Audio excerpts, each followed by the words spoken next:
Bien, bien, gracias a Dios, profesor. Profe, llevamos. Ok, qué dicha, qué bueno.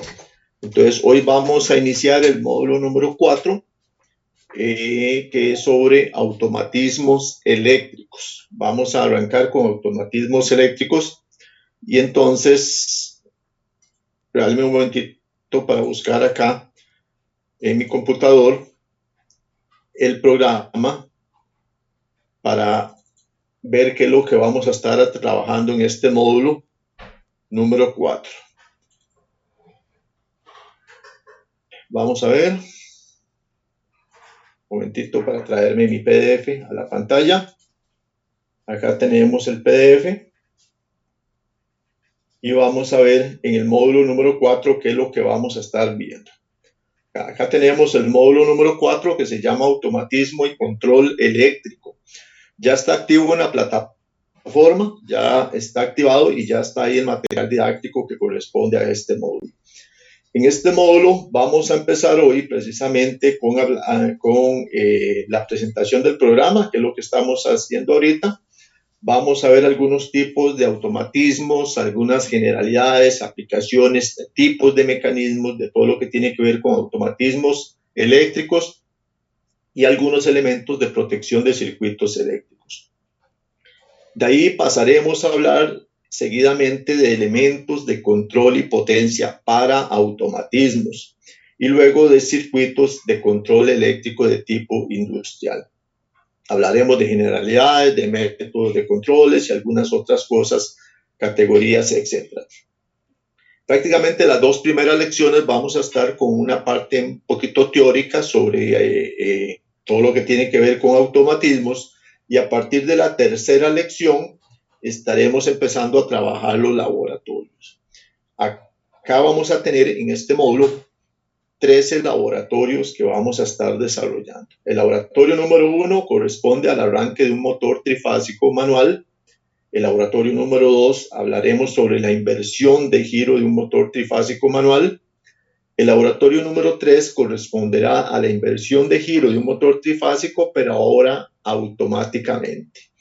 El laboratorio número 4 hablaremos del arranque estrella delta de un motor trifásico manual. Y el laboratorio número 5 hablaremos de ese arranque en estrella delta, pero en forma automática. El laboratorio número 6 veremos cómo dimensionamos o cómo vamos a hacer el arranque de un motor Dallander de 2 velocidades de forma manual. Y en el laboratorio número 7 lo haremos automatizado. En el laboratorio número 8 hablaremos ya sobre temporizadores y haremos un arranque temporizado de 2 motores en 2 dimensiones. Ya pasaremos de trabajar en una dimensión a trabajar en 2 dimensiones. Luego veremos en el laboratorio número 9 el arranque de un motor Dallander en 2 dimensiones. En el laboratorio número 10 estaremos hablando sobre la inversión de giro de ese motor, pero automatizado y en 2 dimensiones. Para el laboratorio número 11 estaremos hablando sobre la transferencia de potencia en lógica cableada más 2 dimensiones. Vamos a integrar los dos fundamentos, lo que es lógica cableada y en 2 dimensiones. El laboratorio número 12 será sobre arranque de un motor trifásico mediante el logo Siemens. Ya nos meteremos un poquito en la parte de PLCs. Entonces hablaremos sobre cómo vamos a hacer una inversión de giro con un motor Siemens y cómo haremos también el arranque de un motor trifásico con el logo Siemens. Eso para laboratorio 12 y 13. Y la última será el proyecto final, la sesión número 16. Este módulo tiene 16 semanas, ¿no? Es un poquito más extenso que los otros módulos que hemos llevado hasta ahora, que eran de 12 semanas. Este tiene 4 semanas más, va a ser de 16 semanas. En esta semana 16 estaremos hablando entonces sobre el proyecto final, que va a ser una secuencia de una máquina de procesos.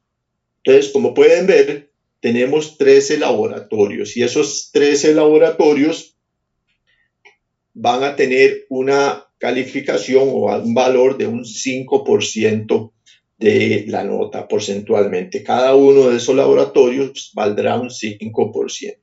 Como son 13 laboratorios, ahí tenemos un 65% de la nota. O sea, más de la mitad de la nota va a corresponder a esos laboratorios. Vamos a tener un 5% de asistencia para completar un 70% y el proyecto final tendrá un valor de un 30%.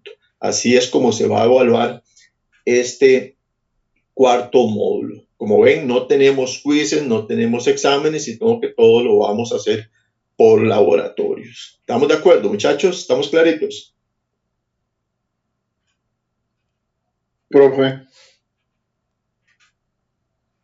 Ok, gracias. Entonces, vean la importancia de prestar atención y de realizar los laboratorios correctamente y a tiempo, entregarlos a tiempo en la plataforma para que no pierdan esas calificaciones. Los laboratorios van a ser semanales. Como ven, cada lección vamos a tener un laboratorio. Entonces, ¿qué vamos a hacer? Vamos a ver el ejercicio acá en clase.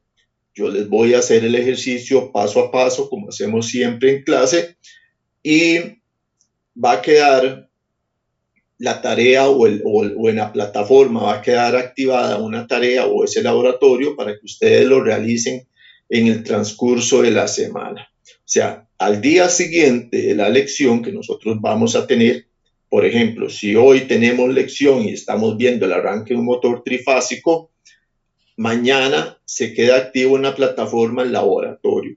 Ese laboratorio va a ser el arranque de un motor trifásico manual. Va a tener algunas pequeñas modificaciones de acuerdo a lo que hemos visto en clase, cosas muy pequeñas.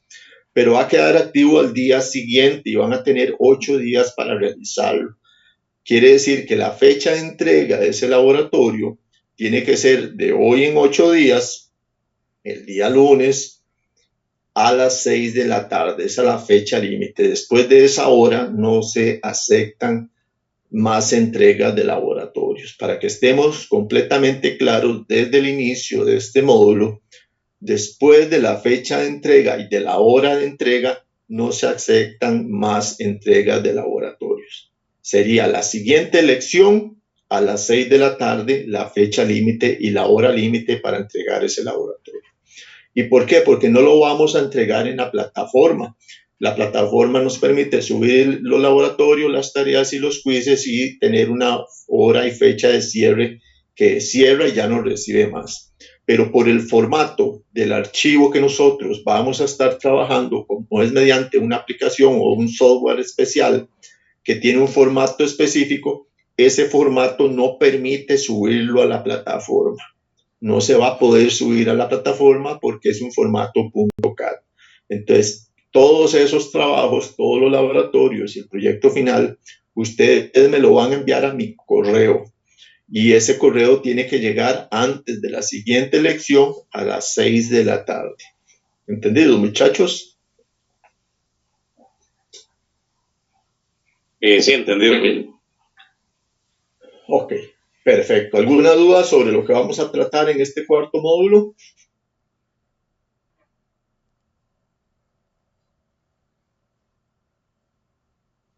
Bien clarito.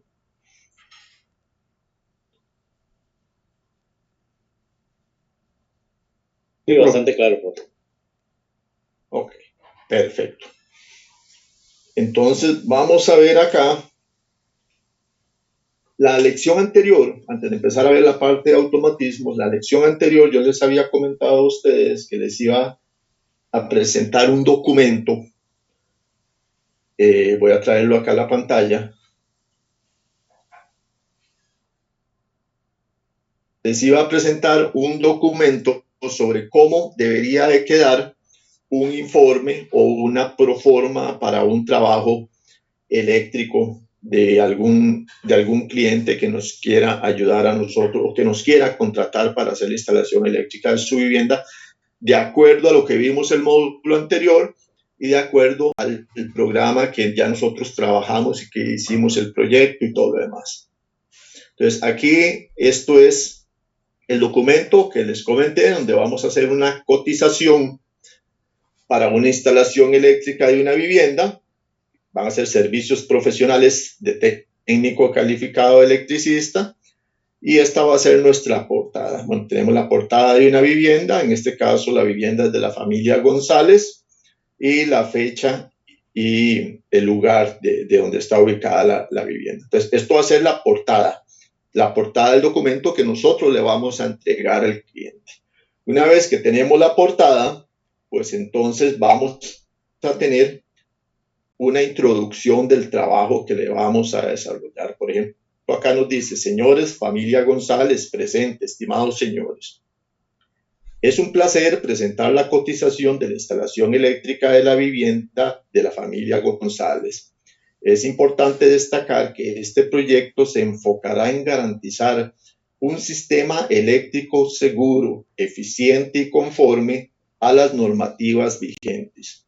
A continuación se detallarán los aspectos fundamentales que se considerarán en la propuesta, incluyendo el diseño del sistema, la calidad de los materiales a utilizar y los servicios de instalación, pruebas y certificaciones correspondientes. Este enfoque busca no solo satisfacer las necesidades actuales de la familia, sino también asegurar la durabilidad y fiabilidad del sistema a largo plazo. Esta es la introducción que nosotros le vamos a hacer a nuestro futuro cliente sobre la propuesta del trabajo que le vamos a realizar. Esto, bueno, funciona para una instalación eléctrica de una vivienda o para cualquier otro proyecto que queramos realizar. Entonces, vean que tenemos una portada, tenemos una presentación formal. Acá vamos a incluir el nombre de la persona, el número de cédula y el número de celular de la persona.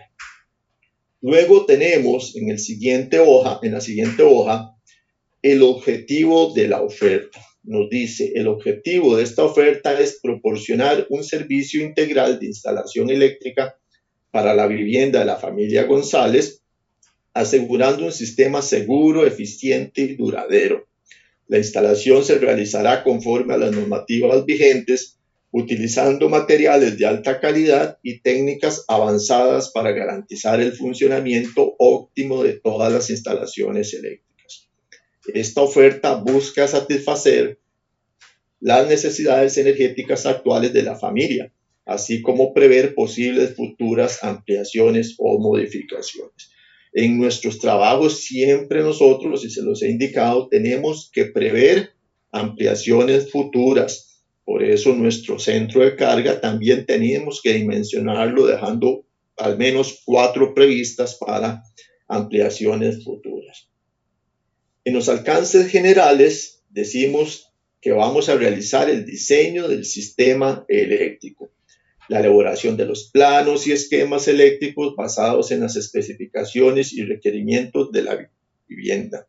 Cada vivienda es diferente y las condiciones son diferentes y las posibilidades también de los clientes son diferentes.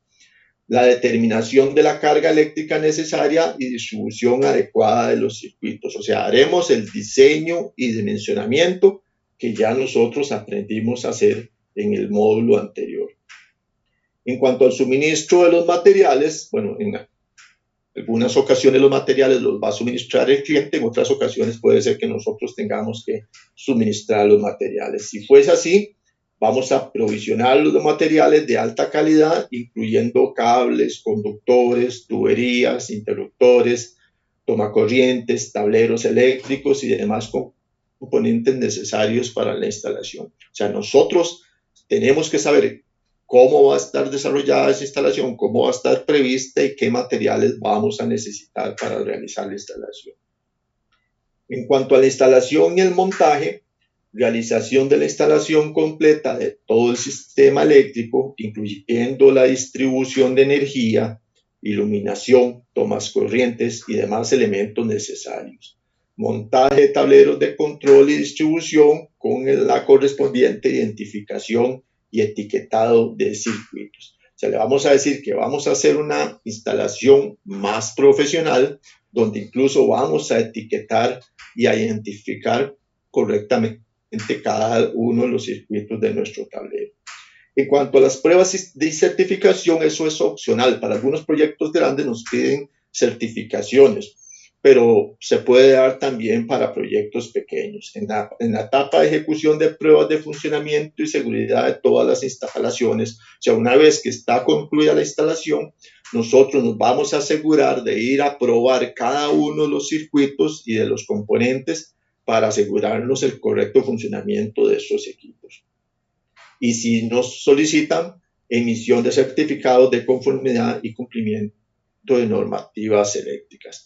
Obviamente, este requisito tendrá que ser realizado por un ingeniero electricista o un ingeniero civil, dependiendo del tamaño de la construcción, o ingeniero electromecánico.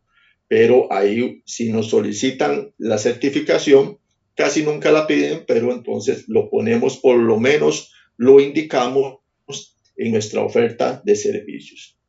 En cuanto al soporte y la garantía, en todo trabajo que nosotros realicemos, sea lo que sea, tenemos que dar una garantía y tenemos que dar un soporte. Y eso está estipulado en la ley. La ley nos dice que mínimo un mes es el plazo mínimo para garantía. Entonces vamos a provisionar de soporte técnico post instalación para asegurar el correcto funcionamiento del sistema. Pero si ya nosotros hemos realizado la verificación cuando vamos a entregar la instalación eléctrica, posiblemente no tengamos que aplicar este previsión de soporte técnico, pero tenemos que estar entendidos y hacerle ver al cliente que va a contratar nuestros servicios por la realización de la instalación, que va a obtener una calidad, que va a tener una eficiencia por el servicio, por personal calificado, y que adicionalmente nosotros, como somos personal calificado, le vamos a dar soporte post instalación en caso de que suceda algo que sea una ocurrencia por defecto de instalación, por defecto de un equipo, por etcétera, no por manipulación de terceras personas. En cuanto a la garantía sobre los materiales y la mano de obra utilizada en la instalación, pues obviamente los materiales, la garantía debe ser del lugar donde se compraron. Tenemos que asegurarnos, si nosotros compramos materiales o equipos que se vayan a utilizar en la instalación, pues asegurarnos de tener la respectiva garantía. Por ejemplo, si nos toca a nosotros, si nos corresponde a nosotros comprar el calentador de agua, pues obviamente vamos a pedir la factura de ese calentador de agua y también la garantía de ese calentador de agua para entregársela al cliente. Entonces nos dice, estos alcances generales están diseñados para cubrir todas las etapas del proyecto, desde la planificación hasta la entrega final, asegurando una instalación eléctrica que cumpla con los más altos estándares de calidad y seguridad. En cuanto a los supuestos y restricciones de las ofertas, dice, la presente propuesta ha sido elaborada considerando los siguientes supuestos. Primero, que el inmueble del sitio a desarrollar labores es propiedad del interesado. Esto es importante que lo tengamos claro desde el inicio. A veces puede ser que nos contrate una tercera persona y no sea el dueño del inmueble. Entonces tenemos que tomar esas previsiones. El cual deberá proveer la obtención de los permisos, autorizaciones y otros requerimientos previos al inicio de la ejecución del contrato. Siempre para cualquier obra, ya sea nueva, de remodelación o ampliación, se debe contar con los permisos correspondientes, tanto de la municipalidad como del colegio de ingenieros. Entonces, nosotros tenemos que hacerle ver al cliente que se requieren esos permisos para poder realizar el trabajo. Y que no, una vez que ya estamos realizando el trabajo, nos vayan a decir, mire, usted nunca me dijo que había que sacar permiso y llegó la municipalidad y me selló y me clausuró la obra. Entonces, siempre lo vamos a dejar por escrito y también se lo vamos a indicar al cliente que requiere esos permisos y que eso le corresponde a él. En cuanto a la vigencia de la oferta, generalmente se pone una vigencia de 30 días, eso es lo más normal para la fecha de vigencia de la oferta.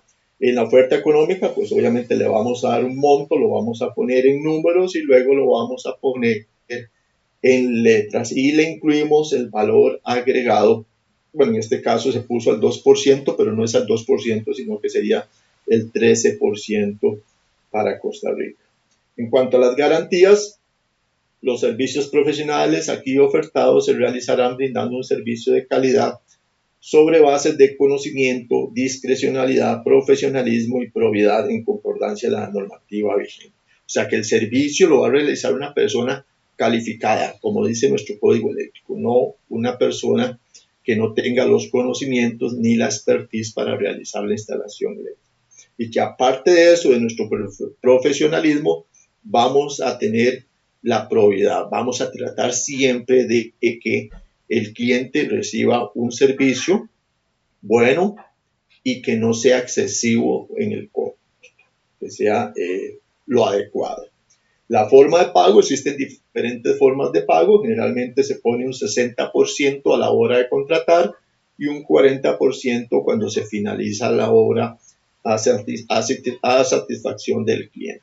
Algunas personas piden un 50% y 50% finalizar, otros incluso pueden pedir hasta el 100%, dependiendo del cliente o el tipo de obra, o a veces algunos clientes dicen, no, me pagan al finalizar la obra. Pero la forma de pago también la estipulamos en el contrato o en la oferta. El lugar de entrega, pues obviamente es la casa de habitación de la familia González, y en otras disposiciones, pues vamos a indicar de que vamos a estarnos regidos por la normativa del Código de Comercio de la República de Costa Rica. En caso de alguna controversia, nuestro Código de Comercio es el que va a definir cómo se va a resolver la controversia. Indicamos un medio para recibir notificaciones, en este caso puede ser el correo electrónico o el teléfono celular. Es importante también que en nuestra oferta adjuntemos los certificados, los títulos de conocimientos que tengamos nosotros de capacitaciones para que el cliente vea de que está trabajando con una persona que es más profesional y que tiene conocimiento en cuanto a la oferta o los servicios que le está ofertando. Entonces, para eso, si tenemos títulos, si tenemos certificados, vamos a adjuntar los certificados de nuestros títulos. Seguidamente, entonces, ya con el software que nosotros trabajamos, podemos adjuntar una imagen como esta, que es el detalle de la planta arquitectónica y inmobiliaria. O sea, le vamos a hacer un detalle de cómo se ve su vivienda, con un plano como el que ya sabemos diseñar, con su unifilar y demás detalles. Se lo adjuntamos a la oferta. Luego le vamos a adjuntar el detalle de la planta arquitectónica del sistema de iluminación, igual con el software que nosotros ya sabemos trabajar. Y seguidamente vamos a adjuntar el detalle de la planta arquitectónica y el sistema de potencia, para luego adjuntar el detalle del unifilar y también el detalle del centro de carga que hemos diseñado. Entonces, vean que tenemos la planta arquitectónica con mobiliario, la planta arquitectónica con iluminación, la planta arquitectónica con potencia, el unifilar y el detalle del centro de carga. Todo esto lo aprendimos a realizar en el módulo anterior. Y seguidamente, pues vamos a agradecerle la oportunidad de presentar esta oferta para la instalación eléctrica de su vivienda. Le decimos que estamos comprometidos con la excelencia en cada detalle del proyecto y confiamos en que nuestra propuesta cumplirá con sus expectativas. Quedamos a su disposición para cualquier consulta o aclaración adicional. Esperamos poder colaborar con la familia González y contribuir al confort y la seguridad de su hogar. Atentamente, y lo vamos a firmar para entregárselo al cliente. Entonces, esto es una propuesta de proforma para un cliente que nos solicite hacer un trabajo para una instalación eléctrica. Entonces, es algo que se ve más profesional, se ve más bonito y le va a dar al cliente una sensación de seguridad de que está contratando con una persona que está calificada para realizar el trabajo. ¿Qué les parece, jóvenes? Se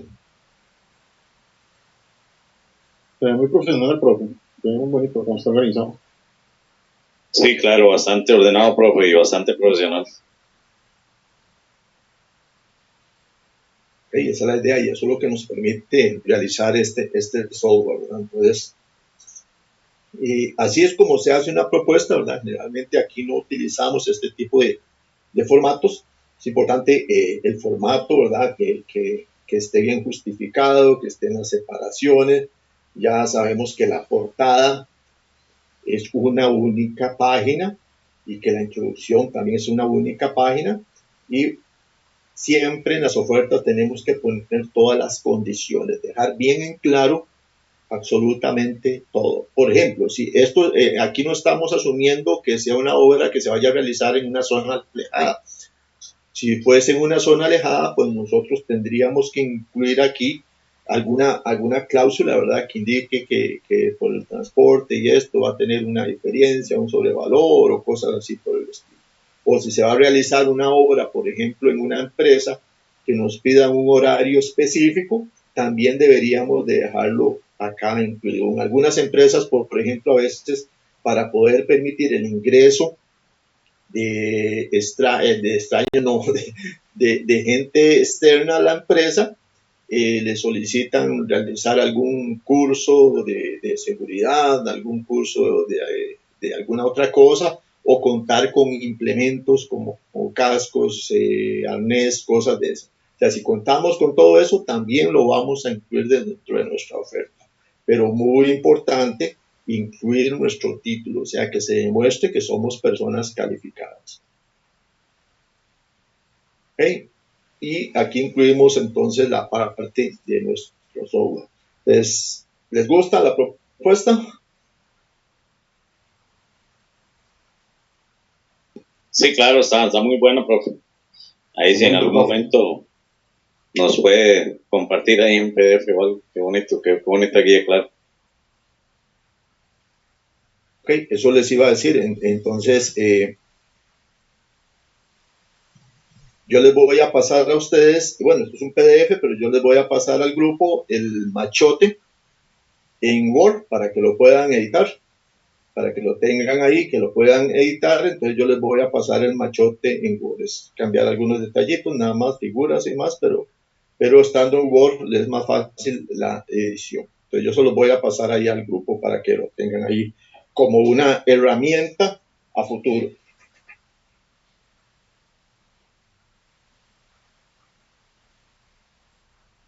Excelente, profe, muchas gracias. Mucho gusto.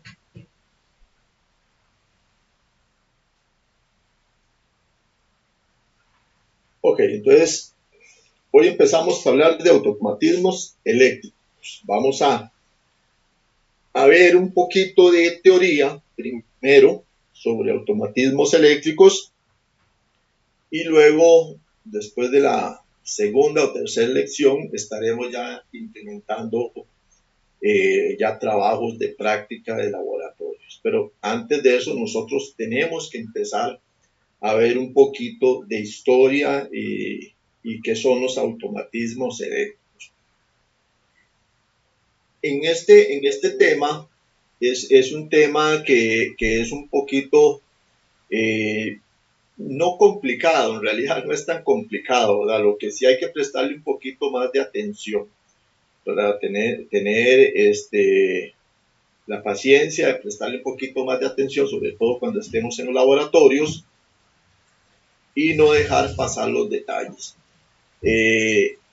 Requiere práctica, requiere un poco más de dedicación. Si nosotros aquí estamos en una sesión de trabajo de lecciones de 3 horas, a este módulo deberían de contemplarse 6 horas de práctica, o sea, el doble del tiempo que estamos trabajando nosotros acá en la sesión. O sea, si aquí estamos en 3 horas o 2 horas y media, tenemos que en el transcurso de la semana dedicarle 5 horas o 6 horas mínimo a trabajarlo, a practicar, a maniobrar el sistema para agarrarle todos los matecitos, ¿verdad? Como decimos nosotros, para poder operarlo. Entonces, eso es una recomendación que les hago desde ahora, de que necesitamos practicar bastante para que los laboratorios podamos desarrollarlos correctamente. Eso quiere decir dos cosas. Primero, lo que siempre les he dicho, pregunten. Si les queda alguna duda, pregúntenme y yo con todo el gusto del mundo me devuelvo y les vuelvo a explicar. Pero durante la lección, o sea, no vengan a la lección siguiente a decirme, profesor, es que no entendí tal cosa, porque yo no puedo devolverme la lección siguiente, devolverme toda la lección. Entonces, en el transcurso de la lección, si no quedó completamente claro, me lo dicen y yo vuelvo a repetir, pero como vamos a ver tantos temas en una lección, sobre todo cuando estemos trabajando con el software, la siguiente lección se hace casi que imposible poder devolver ese video.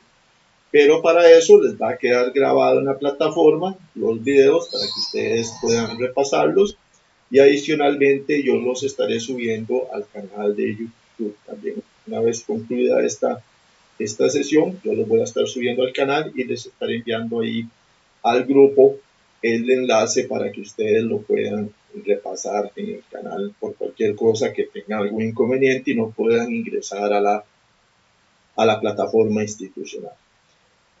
Ok, muy bien.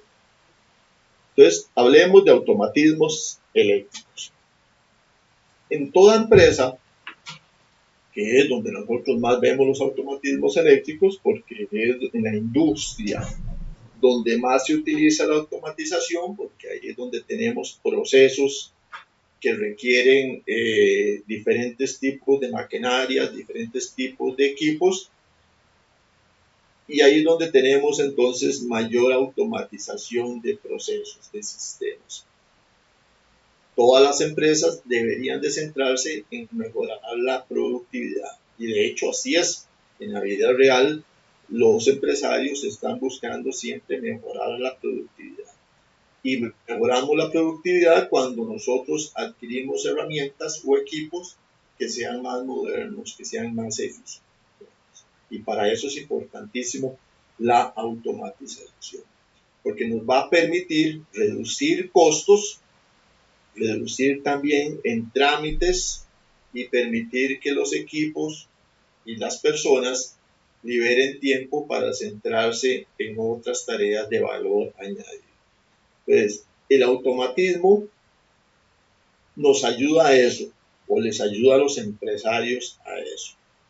Primero, a reducir costos de producción, porque una labor que realicen 3 o 4 personas y se toma un estimado de que una persona para hacer una labor X requiera hacer, por ejemplo, en una manufactura que requiera 1 hora para hacer 4 elementos, una máquina automatizada puede requerir 1 minuto o menos para realizar esa misma labor que una persona normal requiere de una hora.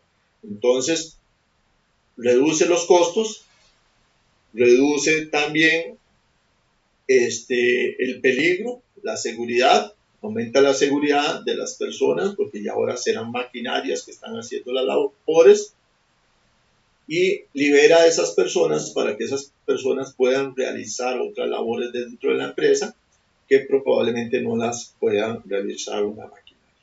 A veces decimos que las maquinarias vienen a generar un desempleo, y en cierta forma sí, pero también ayudan muchísimo a los procesos industriales.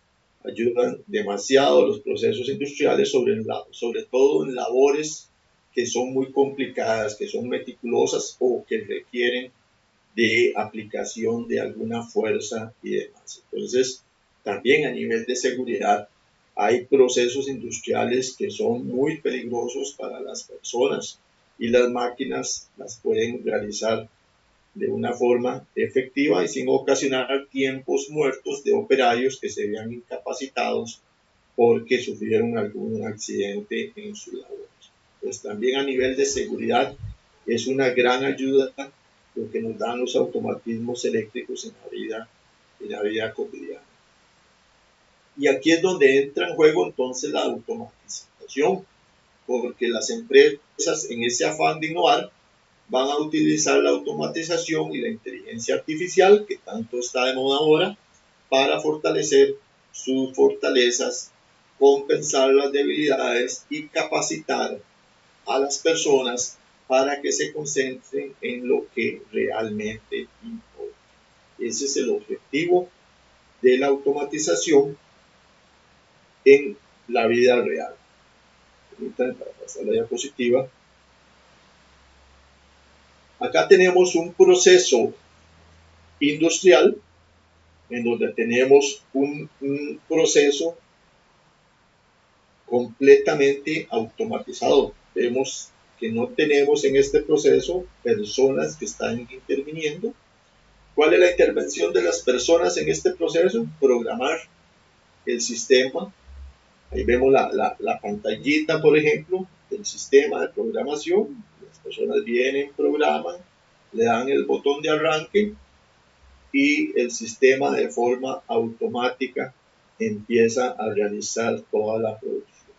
Estas labores que están haciendo estos 4 robots acá, más la banda transportadora y otros elementos más que van a estar interviniendo, son procesos automatizados, que es lo que nosotros vamos a estar hablando acá. Siempre vamos a hablar de procesos que van a realizar labores específicas con una mayor precisión. De hecho, estos robots son mucho más precisos que el hombre, que el ser humano, y realizan labores muy sofisticadas con muchísima precisión. ¿Cuál es la diferencia? Que estos robots no tienen la capacidad de analizar, bueno, hasta ahora sin inteligencia artificial, de analizar, sino que realizan labores muy precisas, pero ya están predefinidas. O sea, este robot está ya programado para que tome un objeto, lo levante y lo lleve y lo posicione en otro punto. Y esa es su labor, únicamente hacer esa misma función las veces que sea necesario, y no podrá cambiar de posición, no podrá, si se presentó alguna dificultad, que no venía el elemento en la banda o cosas así, pues él no va a poder decir, bueno, voy a alargar el brazo para tomarlo de otro punto, etc. Entonces son máquinas que son automatizadas y que su automatismo no les va a permitir variar esa parte, sino que siempre van a hacer el mismo trabajo de la misma forma, de acuerdo a la programación que se le haya indicado por el usuario, por la persona, por el encargado de la programación. Entonces, ¿qué es la automatización? La automatización es la técnica o un conjunto de técnicas destinadas a reducir o hacer innecesaria la intervención de operadores o personas o seres humanos en un proceso donde esta intervención era habitual. O sea, antes en este proceso que estamos viendo acá, habían 4 o 5 personas que hacían esta labor que está haciendo esta máquina. Ahora no hay personas, sino que es una máquina que realiza todo el proceso. Entonces, esto es lo que se llama automatización. La automatización se atribuye a la aplicación de máquinas a tareas antes realizadas por seres humanos. Y la automatización es un componente que permite que las tareas que son repetitivas, como estas labores que están haciendo los robots, se realicen por sí solas sin necesidad de un esfuerzo adicional.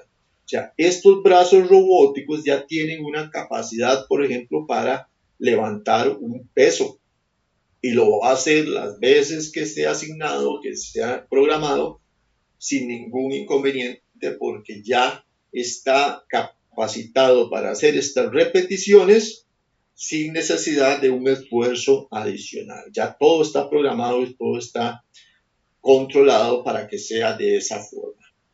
Acá tenemos otro brazo robótico que está realizando alguna acción. En este caso, está tomando elementos de un sitio para transportarlo a otro sitio. Vemos que el brazo es más robusto, o sea, tiene probablemente mayor capacidad para levantar peso y su función es esta. De un punto, levantar una carga, trasladarla y depositarla en otro punto. Pero vean que si nosotros ponemos a una persona a hacer esta labor en la forma en que está haciendo este robot, podrá hacer esa misma labor 50 veces. ¿Qué creen ustedes? ¿Qué le pasaría a la persona?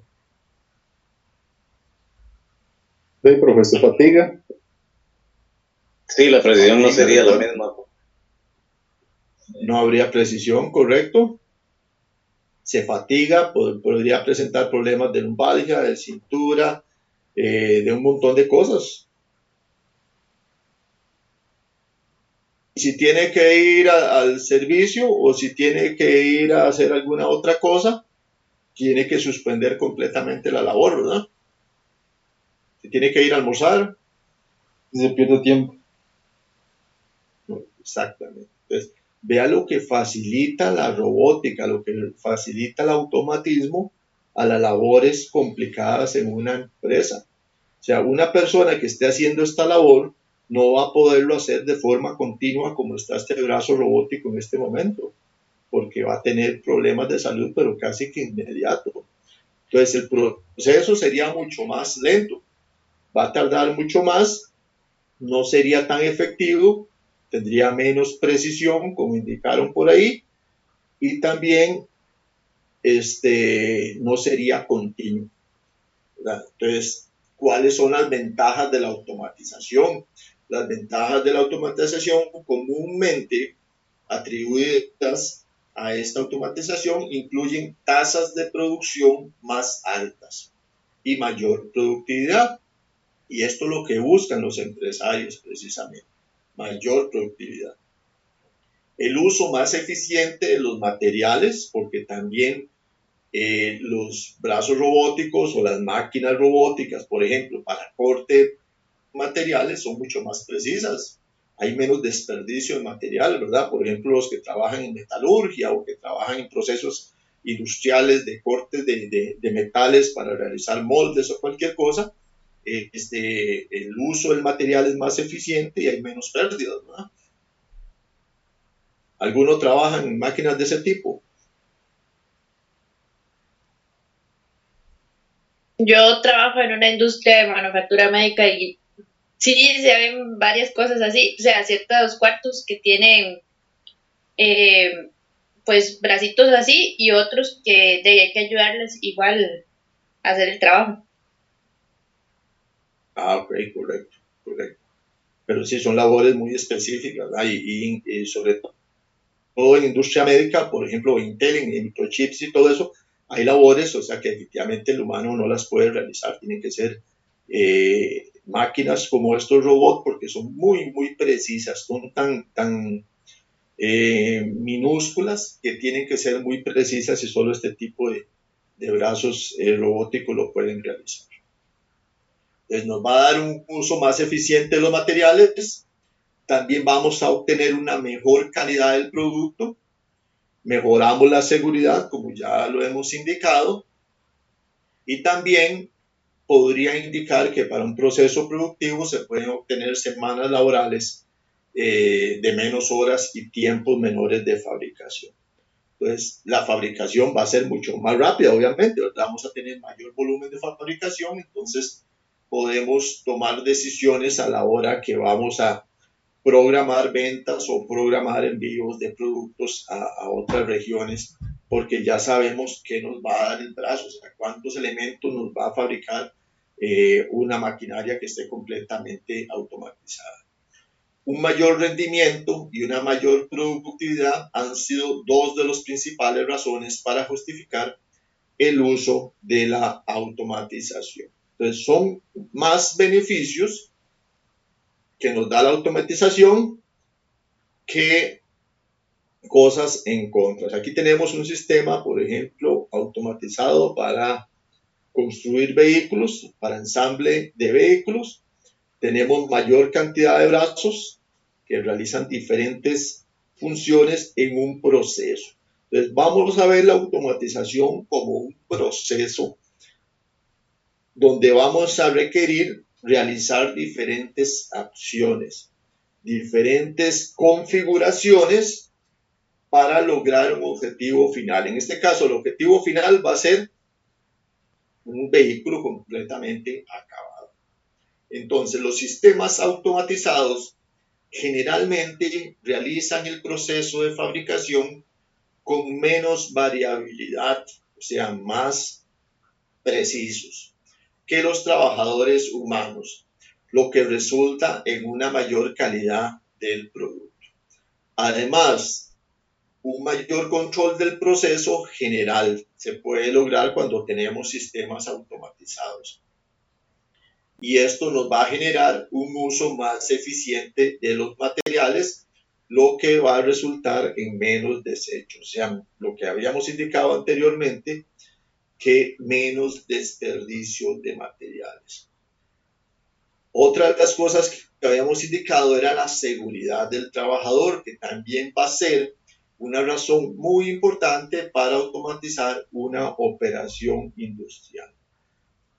¿Dónde vamos a requerir automatizar? Cuando tengamos que levantar pesos muy grandes, cuando tengamos que estar en condiciones insalubres o condiciones peligrosas para el ser humano. Ahí es donde nosotros deberíamos de buscar automatizar esos procesos para reducir los riesgos para el ser humano. Entonces, ¿cuáles serían las desventajas de la automatización? La principal desventaja sería el desplazamiento de los trabajadores. O sea que las máquinas van a estar realizando las labores de las personas y entonces estas personas van a desplazarse a otros procesos de la empresa y si no hay cabida en esos otros procesos de la empresa, pues obviamente van a tener que salir a buscar otra fuente de ingreso. Entonces, el desplazamiento de la fuerza laboral es la desventaja asociada principal del uso de la automatización. Otra desventaja es que estos equipos automatizados incluyen un alto gasto por el capital requerido para invertir en automatización. En procesos que sean muy amplios, muy grandes, automatizar sale muy costoso, porque un brazo robótico como estos de los que hemos visto, pues son bastante caros. Y no es solamente comprar el brazo, hay que implementar toda la tecnología y todo lo que se requiera para poner puesta en marcha una automatización. Y si el proceso es muy extenso, pues los costos económicos son muy altos. Sin embargo, grandes corporaciones, grandes empresas que no tengan inconvenientes económicos, pues van a optar por la automatización por todas las ventajas que ya vimos anteriormente. Y también se va a necesitar un mayor nivel de mantenimiento necesario comparado con una máquina operada manualmente. Y no solamente un mayor nivel de mantenimiento, o sea, tenemos que darle mantenimiento a esa maquinaria, sobre todo cuando tiene movimientos rotatorios como los brazos que vimos anteriormente. Hay que estar bien pendientes de que estén lubricados sus rodamientos, sus cojinetes, de que si tiene mangueras también de que estén en buenas condiciones, si tienen sistemas neumáticos también de que no existan fugas, ese tipo de cosas. Y obviamente el personal calificado para realizar ese mantenimiento y realizar, si hay un problema, por ejemplo, con la programación, es un personal calificado que también es más caro. Entonces, eso es una de las desventajas que tiene la automatización. Sin embargo, en la mayoría de empresas que tienen sistemas automatizados se encargan de capacitar a alguno de sus empleados para que realice estas labores de mantenimiento, previa capacitación. Entonces, la tecnología de automatización abarca todos los procedimientos y todos los equipos de trabajo que permiten que las instalaciones funcionen de forma independiente. Un proceso se puede automatizar parcial o totalmente, dependiendo de las condiciones del proceso. Esto incluye maquinaria, aparatos, instrumentos y cualquier otro dispositivo que haga que la intervención humana sea apenas necesaria, sea lo mínimo. Obviamente vamos a tener que tener personas ahí que realicen labores de mantenimiento, que programen, etcétera, pero la intervención del ser humano debe ser mínima para procesos que sean completamente independientes. Acá tenemos otro proceso, que son robots que realizan diferentes funciones, levantamiento de pesos, giros, etc. Y entonces,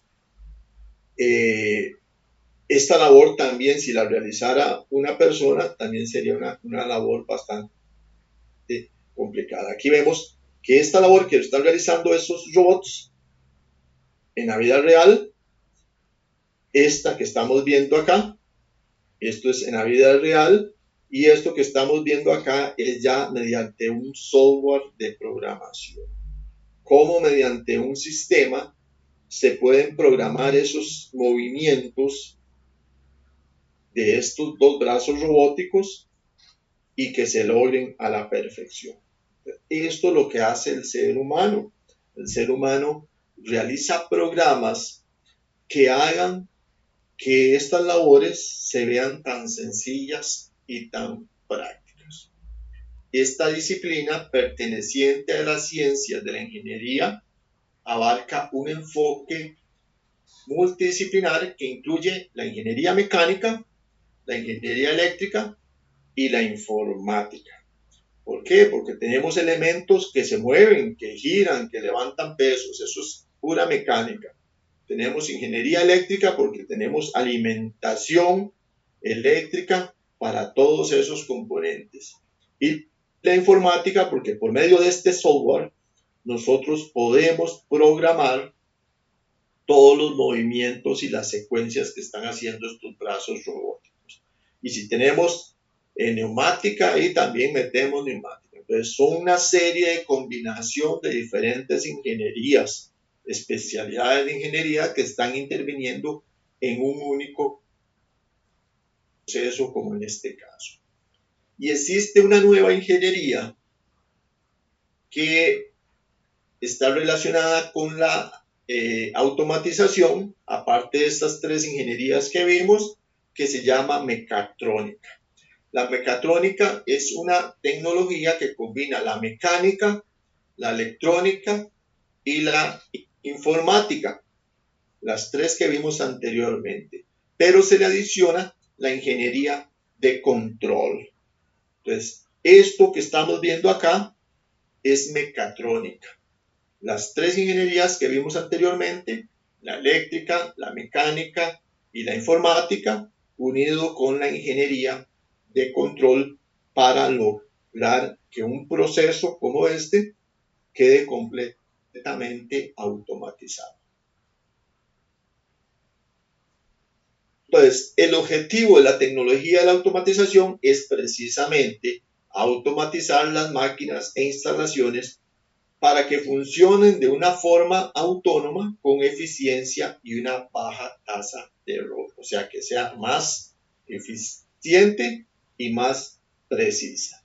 Dependiendo de la complejidad de las instalaciones, es posible lograr diferentes grados de automatización. Entonces, ya dependiendo de la complejidad de los procesos, podemos automatizar un proceso por etapas,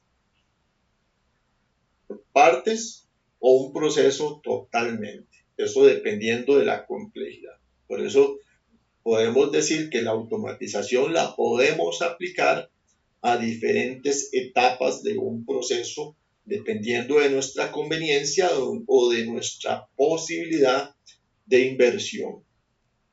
Entonces, cuanto mayor sea esta automatización, menor será la participación humana en el proceso.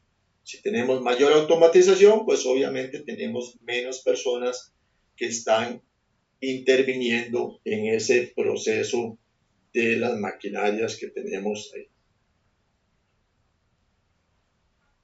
¿Listo, jóvenes? ¿Alguna duda?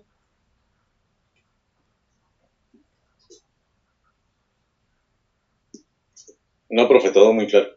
No, todo bien. Ok. Pues vamos al receso, volvemos 7:30, jóvenes.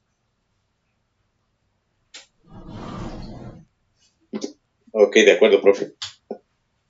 Gracias.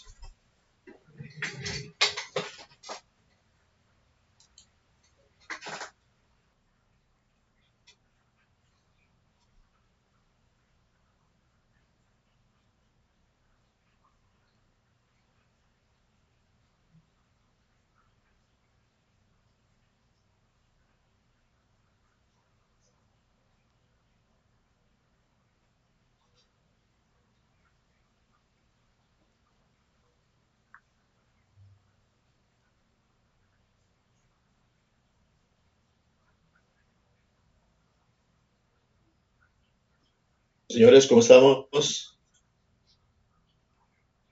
Listo, profe, aquí estamos. Ok, gracias. ¿Están viendo la pantalla? ¿Sí logran verla? Sí, profe. todavía está en el documento. Sí, profe. Ok, gracias. Ok, entonces vamos a continuar con el tema y ahora vamos a hablar sobre tipos de automatización. Según la naturaleza de los automatismos que nosotros empleemos, puede hablarse de automatización que puede ser mecánica, neumática, hidráulica, eléctrica o electrónica. Ya tenemos prácticamente 5 tipos de automatización: mecánica, neumática, hidráulica, eléctrica y electrónica. Vamos a ver cada una de estas automatizaciones. La mecánica son sistemas mecánicos que generalmente son complicados por la abundancia de mecanismos, escasa flexibilidad. Generalmente los sistemas mecánicos tienen muchos rodamientos, tienen piñones, tienen poleas, tienen elementos que realizan diferentes funciones, pero que también son muy poco flexibles. O sea, un piñón, por ejemplo, en una máquina, una única función, ¿verdad? Una única función que es generar un movimiento y transportar ese movimiento ya sea a una cadena o a otro sistema. Son poco flexibles. Por el contrario, la tecnología que va a regular su funcionamiento es relativamente accesible al personal poco cualificado, lo que se traduce en un montaje y mantenimiento económicos. Entonces, generalmente para montar un piñón, una cadena, una polea, el mecánico va rápidamente, se cerciora que las medidas concuerden, tanto el diámetro del eje, el cuñero, etcétera, y una vez que ya tiene todo listo, pues mete el piñón o la polea y ya queda listo para funcionar. O sea, es muy fácil de hacer montaje y también el mantenimiento es muy reducido porque fallan poco. Entonces la automatización mecánica, su característica es esa. Tiene muchos mecanismos, intervienen y son poco flexibles. Dime, don William. Gracias, profe. ¿Ahí me escucha bien? Ahí le escucho, William. De acuerdo, gracias, profe. Profe, es para informarle, bueno, por tema laboral, bueno, yo el día de hoy tuve que tomar la lección vía telefónica. Bueno, el día de hoy y vengo saliendo de Guapiles, entonces, bueno, en este momento voy a subir el cerro, entonces creo que voy a perder comunicación, entonces es más que todo para informar, profe, por aquello de la lista o algo que, que cuando la tome no esté en línea, es tal vez porque voy subiendo el cerro, profe. Ok, don William, no hay problema. Más bien, muchas gracias por informar y vaya con cuidado. Esa ruta muy peligrosa, vaya con cuidado y que llegue con bien a su casa. De acuerdo, profe, muchas gracias. Con gusto. Seguimos entonces. Es más, voy a apuntar aquí los que están presentes de una vez para a la hora de pasar la lista. Don William, don Alejandro, Ana Yancy, Errol, Steven y don William. Ok. Seguimos entonces. Entonces los mecanismos que los componen principalmente son ruedas dentadas o piñones, poleas para transmisiones de movimiento, por ejemplo de una biela, una manivela, piñones, cremalleras, etc. Son todo lo que es automatismo mecánico. Los grandes problemas de la automatización mecánica son la longitud, en muchas ocasiones, de las cadenas cinemáticas y, por supuesto, la sincronización de los movimientos en los órganos móviles. A veces cuesta un poquito más realizar acoples de piñones, a veces cuesta más transferir la velocidad de las poleas, de una polea de mayor diámetro a una de menor diámetro, diferentes acciones, y esto imposibilita un poquito más las acciones mecánicas. Esto es un ejemplo de una secuencia mecánica donde tenemos piñones que realizan esta función, mueven un brazo y este brazo va a estar moviendo este pistón hacia arriba o hacia abajo. Entonces, como vemos, este es una secuencia mecánica donde tenemos piñones. Obviamente este primer piñón se va a estar moviendo por un motor probablemente, y esto acciona por medio de este mecanismo que tenemos acá, un brazo que tampoco es un brazo fijo, sino que tiene aquí un sistema para que se pueda mover, y también tiene aquí otro punto de sujeción y de movimiento en el 8, y realiza el movimiento del pistón hacia arriba o hacia abajo. Esto es un automatismo completamente mecánico, no interviene nada eléctrico, no vemos nada conectado de electricidad, no vemos nada conectado con neumatismos, con aire, no vemos nada de electrónica tampoco. Entonces, por eso es un automatismo completamente mecánico. Y en automatismos mecánicos existe gran variedad en la industria. En la industria nosotros tenemos, por ejemplo, tornos, fresadoras, taladros, limadoras, todas las maquinarias que se utilizan en talleres de mecánica, talleres de precisión, hasta en los relojes mecánicos, pasando por los telares, motores de combustión interna y toda maquinaria que forma parte de la revolución industrial. Un motor de combustión interna, por ejemplo, un motor de un vehículo, internamente pues ya sabemos que tienen bielas, que tienen cilindros, que tienen pistones, que tienen engranajes, que tienen rodamientos, un montón de sistemas mecánicos para que el motor pueda funcionar. Como este motor que estamos viendo acá, por ejemplo, es un motor de un torno que está haciendo un desbaste, y tenemos mecanismos acá mecánicos, pero en un torno también tenemos eléctrico, porque este motor va a estar girando por medio de este mandril que tenemos acá, va a estar girando por medio de un motor, y ese motor va a estar alimentado eléctricamente. Entonces, también tenemos la combinación de electricidad y mecánica, pero es más mecánico que otra cosa. Ahora, los tornos modernos pues tienen mayores elementos incluso de electrónica, porque ya son tornos de tipo CNC, tienen pantallas de programación, etcétera. Entonces ya van a combinar diversas tecnologías. En cuanto a la automatización de tipo neumática, esta técnica neumática admite infinidad de aplicaciones en el campo de la maquinaria o la herramienta, especialmente en los trabajos de fijación de piezas, bloqueo de órganos, alimentación de máquinas, movimiento lineal de órganos que no requieran velocidades de actuación rigurosamente constantes.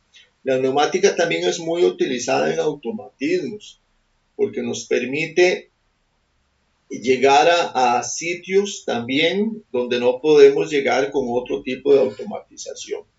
Es una automatización también que es más constante, es simple y prácticamente la totalidad de las automatizaciones industriales tienen como elementos de mando instalaciones neumáticas. Todo, en la industria tenemos mucho neumatismo, tenemos mucha fuente de aire que va a llegar a realizar diferentes acciones a maquinarias, sobre todo si son pistones, si son electroválvulas o fuentes que necesiten aire, vamos a tener mucha neumática en la parte industrial. Y aquí tenemos un sistema neumático, por ejemplo, en donde tenemos una acción acá que va a generar un movimiento de desplazamiento de aire por diferentes cámaras a producir un efecto en otro sentido. ¿Qué pasa con las principales ventajas del mando neumático? Primero, las ventajas es la sencillez de los propios sistemas de mando, sean cilindros, como esto que estamos viendo en la imagen, que son cilindros, válvulas de accionamiento en algunos puntos, la rapidez del movimiento también, o sea, tiene una respuesta muy rápida del sistema neumático, el aire circula con mucha velocidad. También la economía de los sistemas neumáticos una vez instalados. Son muy económicos, requieren poco mantenimiento y únicamente lo que van a necesitar una vez que tengamos el sistema instalado, ya sea de aire o de aceite incluso, es mantener un buen mantenimiento preventivo en los sistemas. Inconvenientes que podríamos tener: primero, la instalación va a requerir de un desembolso económico añadido para automatización, para automatizarlo. Y luego el mantenimiento del estado del aire, ya que debe mantenerse perfectamente limpio y seco. Eso es uno de los inconvenientes más grandes de los sistemas neumáticos, sobre todo en la industria, que son sistemas que tienen muchos recorridos por distancias muy largas en las empresas, por tuberías y mucho uso en muchas maquinarias. Los sistemas de aire de esas empresas son muy robustos, son los famosos sistemas robustos industriales, que son económicamente más alto su costo y también su mantenimiento es muy costoso. Pero una vez que están instalados, pues obviamente el mantenimiento preventivo se reduce. Esos son los inconvenientes para un sistema neumático. En cuanto a la automatización de tipo hidráulica, prácticamente todo lo dicho para la automatización neumática es válido para la parte de la automatización hidráulica, aunque con algunas pequeñas diferencias. Por ejemplo, el mando hidráulico es más lento que el neumático. El neumático es más efectivo, es más rápido, más eficaz. Sin embargo, el mando hidráulico es capaz de desarrollar más trabajo, o sea, que tiene más relación de beneficio-trabajo que el mando hidráulico, que el mando neumático. La hidráulica se prefiere en sistemas que deben desarrollar más trabajo y no sea primordial la velocidad de respuesta, o sea, que son más lentos para obtener un objetivo. Este tipo de mando lo encontramos en prensas, diversas máquinas, herramientas y por supuesto en el automóvil, en frenos, en la dirección, incluso en la misma suspensión. Aquí tenemos un pistón que está realizando una función, está ingresando por acá líquido y por el otro lado también realiza alguna acción. Entonces, esto es un mando hidráulico. Luego tenemos la automatización eléctrica. Esto es dado que la energía eléctrica está disponible en cualquier instalación industrial, siempre en cualquier instalación vamos a tener presencia de electricidad porque todas las maquinarias, todos los equipos, la misma iluminación de la empresa, los sistemas de calefacción, sistemas de aire acondicionado, todo funciona con electricidad. Entonces, cualquier máquina, por pequeña que sea, por sencilla que sea, va a tener una fuente de energía, va a tener una alimentación eléctrica y por consiguiente va a tener un equipo mínimo de automatismo eléctrico que se va a encargar de gobernar los motores o como una función de mando dentro de la propia máquina. Generalmente las máquinas, uno de los elementos más comunes en una máquina es que tenga un motor y por eso aquí vemos mucho automatismo de motores, porque lo que nosotros podamos gobernar un motor quiere decir que vamos a poder gobernar cualquier cosa. Pues por eso vemos bastante de automatismo de motores. Entonces en toda máquina siempre vamos a tener presente electricidad y generalmente vamos a tener al menos un motor en esa máquina que realice su función. Sea un motor de baja potencia, un motor de alta potencia, pero siempre vamos a tener un motor presente ahí en la maquinaria. Su gran ventaja es la disponibilidad de esa fuente de energía eléctrica en prácticamente cualquier lugar. Y luego los elementos de mando más comunes para la parte eléctrica son los botones pulsadores, los interruptores, los conmutadores, los finales de carrera, los detectores fotoeléctricos, los relés temporizadores y los contactores. Todos estos elementos los vamos a ver más adelante uno a uno y vamos a ver cómo funcionan, cómo se utilizan y van a estar utilizando estos elementos. Por ahora en esta imagen tenemos un botón pulsador que está siendo presionado aquí por la mano del usuario, que va a ser un contacto para que la corriente pase de esta pila hacia la bobina de este relé que tenemos acá. El relé acciona por magnetismo, electromagnetismo, este brazo que va a conectar y desconectar este sistema que tenemos aquí de platinos y estos a su vez van a realizar la conexión de la bombilla que tenemos acá. Entonces es un sistema automatizado que tiene una parte eléctrica y una parte mecánica aquí en el accionamiento de las platinos. Entonces así es como funciona un automatismo combinado eléctrico con mecánico. Esto es un botón pulsador, como les digo, lo veremos más adelante uno a uno todos esos elementos que acabamos de nombrar. Y luego tenemos la automatización electrónica, que por supuesto con la llegada de la electrónica a la industria generó una gran revolución y permitió la automatización industrial de un paso gigante.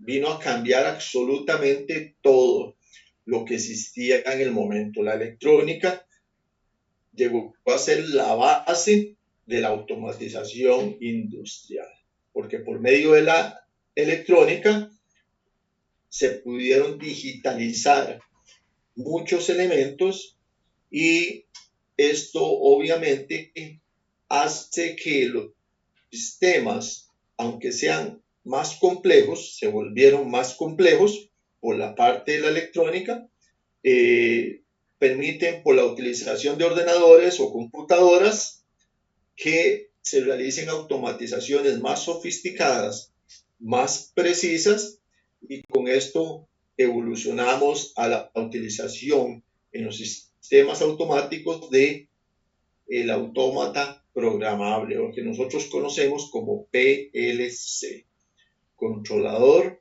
lógico programable, que es lo que se utiliza ahora con muchísimo auge en la industria para realizar automatismos. Entonces aquí tenemos un sistema en donde vemos ya la electrónica incluida en un controlador para un motor para controlar el giro o las revoluciones o el estado, la posición de los elementos para este motor en específico. Entonces ya es la electrónica aplicada en la parte industrial. Luego tenemos la automatización informática, que obviamente si tuvimos la electrónica como principio de automatización para el PLC, también necesitábamos la informática para poder relacionar las computadoras con la automatización que ya teníamos manejando, tanto la mecánica, la hidráulica, la neumática y la electrónica. Entonces, el uso de los ordenadores y las computadoras y la informática en toda la fabricación industrial, en los procesos de fabricación industrial, siguieron experimentando un crecimiento constante a medida que se dieron a conocer más y más casos de uso de automatización donde se utiliza el ordenador, por lo que es llamada la industria 4.0. O sea, ya ahora nuestras maquinarias pasaron a tener pantallas digitales donde se realizan programaciones del proceso y esa programación se va a llevar directamente hasta los PLC, los controladores lógicos programables, que se van a encargar de transmitir esa programación a los demás elementos que intervienen en el proceso. La disponibilidad de los ordenadores también ha hecho posible una revolución en la más avanzada de todas las formas de automatización. Las operaciones están diseñadas para replicar los procesos del pensamiento humano. O sea, y ahora con el auge de la computación, el auge de la informática, más los controladores lógicos programables, más el ingenio humano, han hecho que programar por medio del ordenador sea mucho más fácil. Existen muchas aplicaciones que nos facilitan todo lo que es la programación, cosas que antes hacíamos, como decimos, a pie, y ahora las podemos hacer fácilmente por medio del ordenador y de diferentes aplicaciones para automatizar. Entonces nuestros sistemas se volvieron mucho más sofisticados, con mayores elementos en nuestro ordenador, donde tenemos mucha tecnología, inteligencia artificial, aplicaciones de todo tipo que nos permiten a nosotros dimensionar en una pantalla, en un ordenador, como estamos viendo, todo un proceso industrial. Y a partir de aquí, poder monitorear perfectamente qué está sucediendo en todas las etapas de mi proceso. Recibir alertas, recibir alarmas, hacer reportes, verificar presiones de aire, presiones de aceite, de temperaturas.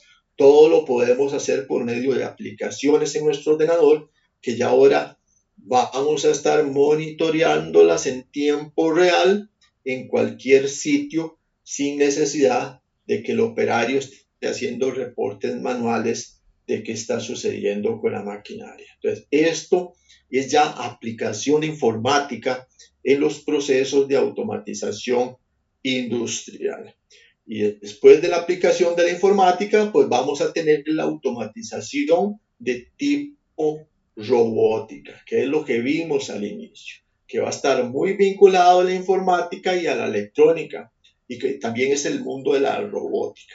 Todos los robots tienen una parte mecánica que es de movimiento, tienen la parte de informática, que es para transmitirle todas las órdenes a ese robot, y también la parte de electrónica, que es la que va a controlar todos sus equipos, accesorios, periféricos de entrada y de salida, que luego vamos a ver cuáles son esos dispositivos de entrada y salida en programación. La construcción de los robots, es decir, las máquinas automáticas y programables que pueden realizar tipos de operaciones relativamente complejas de una forma muy autónoma, o sea, prácticamente sin necesidad de la intervención humana, es lo que nosotros conocemos como robótica. Estos robots se están utilizando cada vez más para automatizar todos los procesos industriales y es lo que se llama como robótica industrial, que se ha convertido en una especialización también. Especializarse en robótica industrial para poder controlar todos los elementos de una industria y un proceso de producción. Entonces, los brazos robóticos realizan acciones que son de baja, media y alta complejidad, como la que estamos viendo en este momento, secuenciales, precisas, eficientes, limpias, seguras. Eso es lo que hacen los brazos robóticos, pero para eso hay todo un proceso anterior. Aquí está interviniendo la mecánica, la electricidad, la electrónica, la informática, la robótica, todos los elementos que hemos estado viendo hasta ahora para lograr una funcionalidad como la que está haciendo este brazo robótico en este momento. Se usa la robótica industrial para realizar tareas de gran precisión y repetibilidad que dan como resultado productos de mayor calidad. Entonces, automatizamos los procesos para obtener mayor precisión y mayor productividad. Y obviamente vamos a tener mayor eficiencia, mayor seguridad y lo que buscan también los productores, un resultado de calidad en el producto, un mejor acabado en el producto, mayor precisión y mejor acabado. Por lo general, estos suelen ser articulaciones o brazos, como los que vimos anteriormente, para hacer aplicaciones de soldadura, de manejo de materiales, de unión de piezas, de pintura, ensamblaje, etc. Hay muchas aplicaciones de los brazos robóticos a nivel de industria. Y aquí está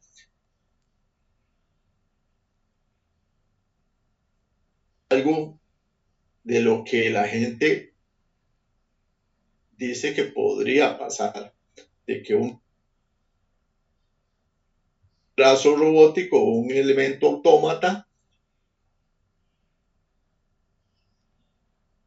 al final se vuelva contra el ser humano. Eso es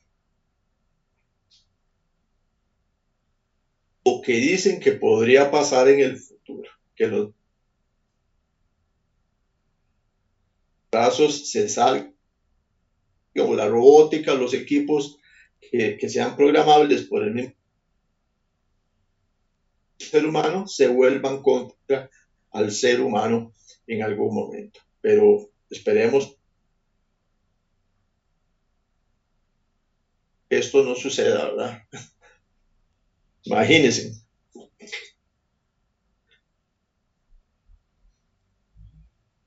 ¿Alguna duda, jóvenes?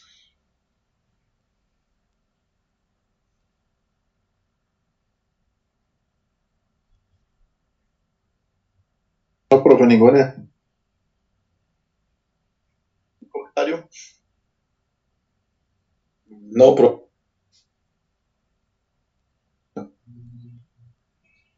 Estamos claros.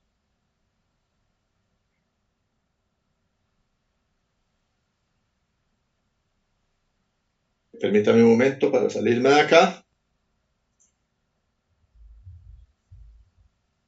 Y vamos a buscar por aquí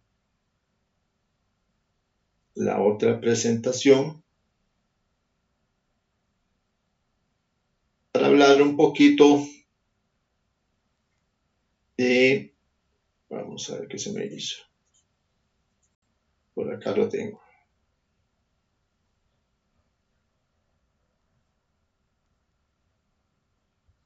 De los elementos de control y potencia en los procesos industriales o en la parte de automatización. Eso es lo que vamos a hablar ahorita. Como les dije, el material ya está en la plataforma, ¿verdad? Ya lo pueden descargar de la plataforma. Todo esto que estamos viendo acá ya se encuentra disponible en la plataforma para que lo puedan descargar ustedes en cualquier momento. Igual, el video queda en la plataforma y también en el canal de YouTube para que lo puedan descargar o lo puedan ver las veces que deseen. Y si van al canal de YouTube, no olviden darle el me gusta ahí al video y de suscribirse para obtener las actualizaciones cada vez que subamos material nuevo. Esto nos ayuda bastante a crecer. Ok, entonces ahora vamos a hablar de los elementos de control y potencia.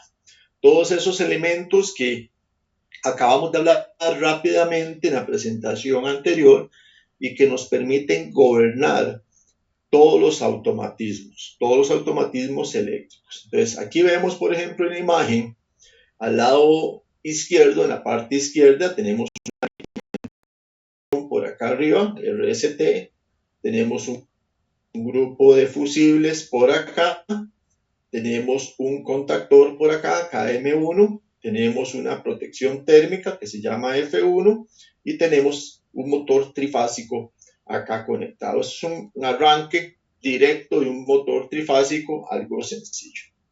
Entonces, ¿qué tenemos acá? Q1, que es nuestro grupo de fusibles, es lo que a la función que haría un seccionador, o sea, que nos permite interrumpir la corriente o volver a insertar la corriente a nuestro sistema mediante un método seguro. El KM1 es un contactor. Este contactor que está acá al lado derecho es el dispositivo que nos permite gobernar al motor. O sea, que la potencia, o sea, que la energía que entra al motor se pueda gobernar por medio de este contactor. El F1 es el relé térmico, la protección térmica que tiene acá. Es otro dispositivo que luego vamos a ver también paso a paso, que lo que hace es proteger el motor contra sobrecargas. Y luego tenemos nuestro motor eléctrico que está acá. O sea, en este diagrama del lado izquierdo tenemos estos elementos que serían físicamente los que están interviniendo en el montaje de arranque de este motor. Y aquí tenemos elementos de control, estos que están aquí, que dice L, M y P. Esto es las botoneras que me van a permitir controlar estos elementos de acá. Y en el diagrama que tenemos acá al lado derecho, bueno, tenemos otro fusible Q1, tenemos F1 que también pertenece a la protección térmica, tenemos este botón de acá que es el de paro, que está marcado acá con la P, tenemos el de marcha que es M que está aquí y tenemos una luz indicadora por acá que es esta luz que está acá, una luz piloto. Y tenemos la representación de la bobina del contactor que es el que vamos a gobernar.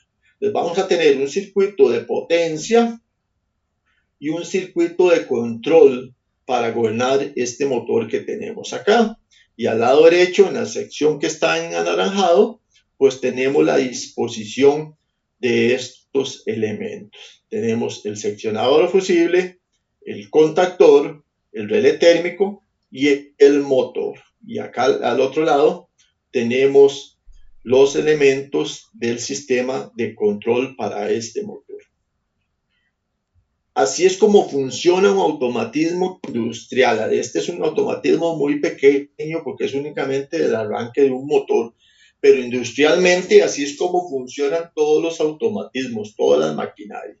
Entonces, todos esos elementos que hemos nombrado acá, el seccionador, el contactor, el relé, las botoneras, son los elementos que vamos a empezar a ver en este momento y que se llaman elementos de control y potencia.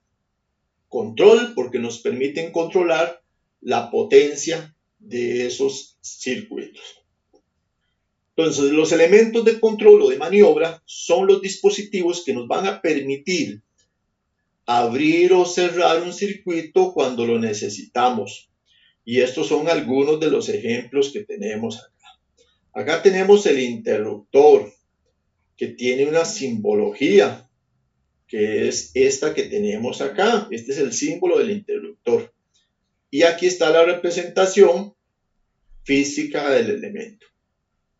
Es un dispositivo que si lo pulsamos nos cierra el circuito y si lo soltamos nos abre el circuito. Luego tenemos un pulsador o hay interruptores que puede ser que pongamos hacia la derecha, nos cierra el circuito y hacia la izquierda nos abre el circuito. Luego tenemos los pulsadores en dos posiciones. Nos dice aquí NA y NC. NA es normalmente abierto y NC es normalmente cerrado. Generalmente en lugar de NA utilizamos NO, que es open, normally open en inglés. Entonces cuando vemos NO significa normalmente abierto y NC normally closed, normalmente cerrado en inglés. Entonces este elemento que tenemos acá arriba está normalmente abierto, o sea, no está permitiendo el paso de corriente entre sus terminales. Y el de abajo está normalmente cerrado, no permite el paso de corriente entre sus terminales. Y esta es la función del pulsador. Así lo vemos físicamente. El pulsador es como un botón que nosotros lo presionamos y si está abierto, nos cierra el circuito. Y si está cerrado, nos abre el circuito. Pero no lo retiene, sino que cuando soltamos de pulsarlo, él va a volver a su estado original. Por eso se llama pulsadores. Tenemos microinterruptores, como este que tenemos físicamente acá, que en este caso tenemos un interruptor que tiene tres terminales que nos realiza dos posiciones. Uno, como está acá, que es normalmente cerrado este contacto, y en la otra posición, este que está cerrado pasaría abierto y el que está abierto pasa a cerrado.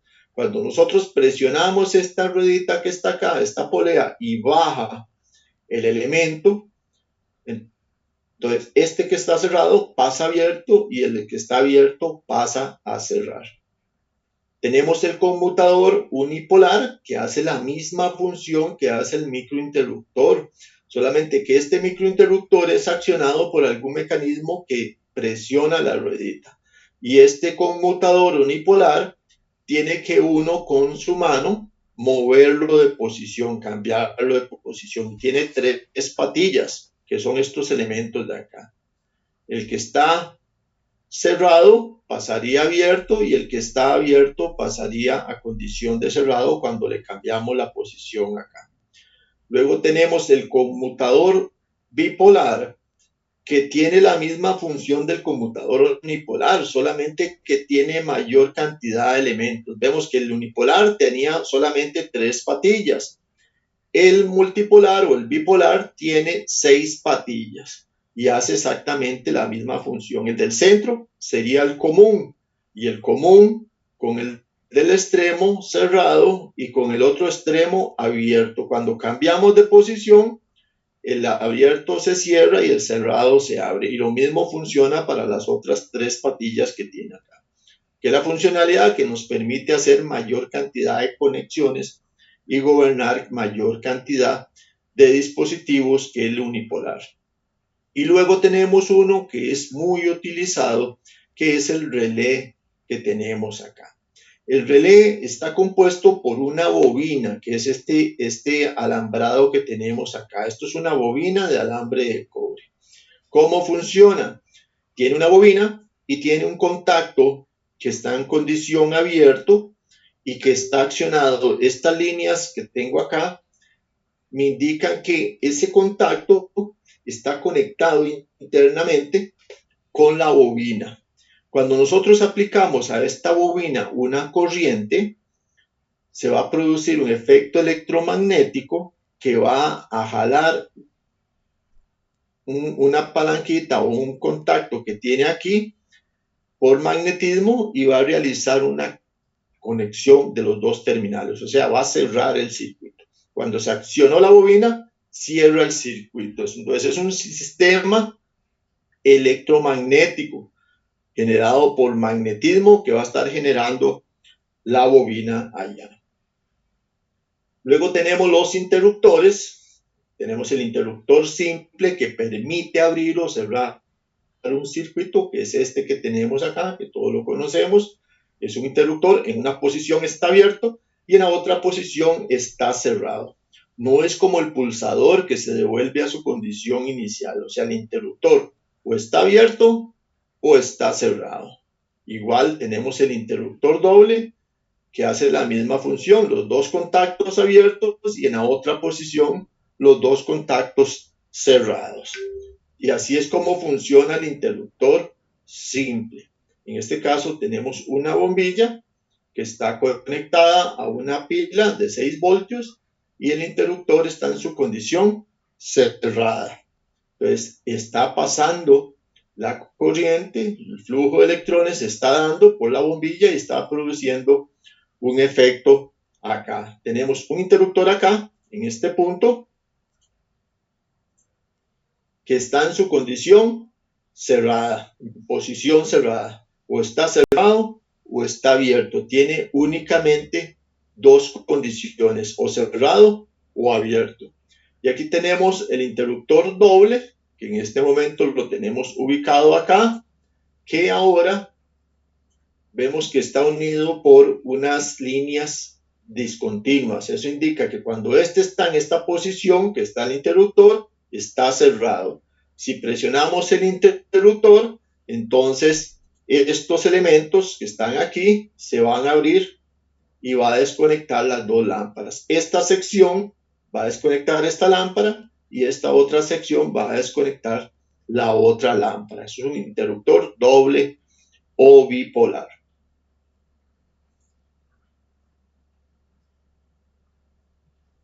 Los pulsadores nos permiten abrir o cerrar el circuito solo mientras los estemos actuando, o sea que los estemos pulsando con nuestro dedo.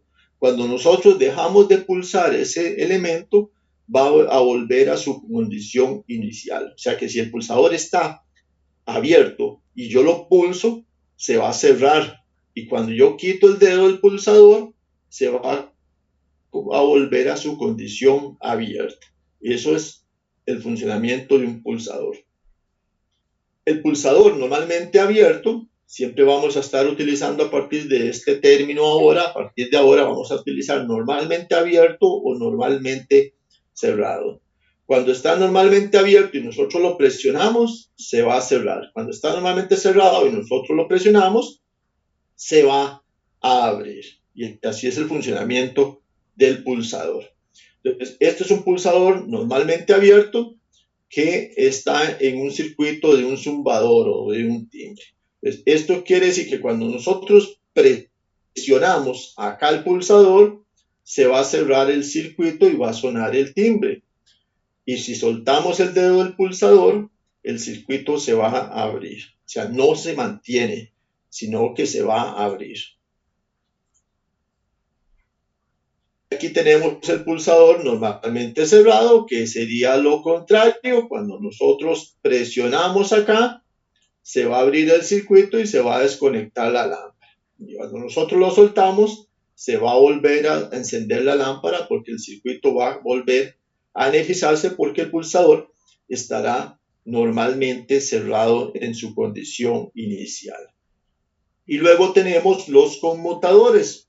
Tenemos conmutadores de un circuito para varias posiciones. Entonces, un conmutador es un elemento que establece una asociación entre una entrada y una salida de las múltiples que tiene. El conmutador puede tener múltiples entradas y salidas. Esta conexión perdura en el tiempo hasta que volvamos a accionar el conmutador, o sea, tampoco se va a volver a su estado original. No va a volver a su estado original, sino que se va a mantener en el tiempo. El conmutador de dos posiciones tiene tres patillas. La conexión del medio es la común y las patillas A y B son las posibles salidas. Eso es parecido a los que vimos anteriormente. Entonces, acá tenemos el conmutador de dos posiciones, que es este que tenemos acá.